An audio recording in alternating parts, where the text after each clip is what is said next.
Hello, मी मीनाक्षी स्वागत करते पुन्हा एकदा आपल्या नवीन अशा ब्लॉगमध्ये. कसे आहात तुम्ही? आय होप की मजेत असाल.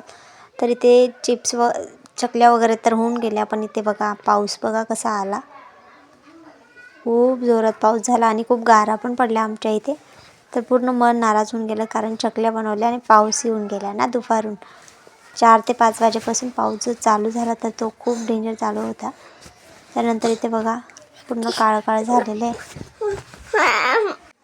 त्यानंतर इथून मोक्ष छान पाणी खिडकीतून बघत बघत मस्त टमाटा खात होता.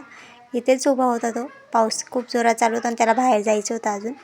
तर इथे पाण्याचं वगैरे नंतर बघा आधी खूप हळू चालू होता, त्यानंतर जोरात चालू झाला तर गाराच पडत लागल्या होत्या. तर इथे मी कॅमेऱ्यामध्ये खिडकीतूनच शूट केलं, बाहेर काही गेली नाही. त्यानंतर मग आता पाणी वगैरे उघडलं, 5:30 वाजले होते. त्यानंतर आम्ही फिरायला गेलो. फिरून येताना इथे सनसेट खूप छान होत होता. घरी येताना दिसलं आम्हाला, तर सगळ्यांनी फोटो पण काढला आणि त्यानंतर व्हिडिओ पण बनवले आणि मी पण ब्लॉगसाठी थोडं व्हिडिओ बनवून घेतला. तर इथे बघा सगळेजण आम्ही फोटो काढायला लागून गेलो. त्यानंतर मोक्षूला येत होती झोप. घरी आल्यानंतर मोक्ष लगेच झोपून पण गेला होता. त्याला खायला पापड वगैरे घेऊन गेली, तर परत पापड वगैरे भाजून घेतलं त्याने. घरी आल्यानंतर ते खाल्लं आणि परत झोपला.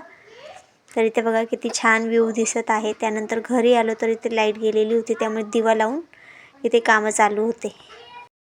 त्यानंतर इथे दुसऱ्या दिवसाचा हा व्हिडिओ आहे. मोक्षूचे पप्पा बाहेर होते ना, लहान मुलांमध्ये लहान मुलं खेळत होते, त्यांच्याजवळ बसले होते ना, तर मोक्षूला पण बाहेर जायचं होतं, त्याच्यासाठी तो बघा असा रडत होता. तर असा होता आजचा ब्लॉग. कसा वाटला नक्की सांगा. Bye bye.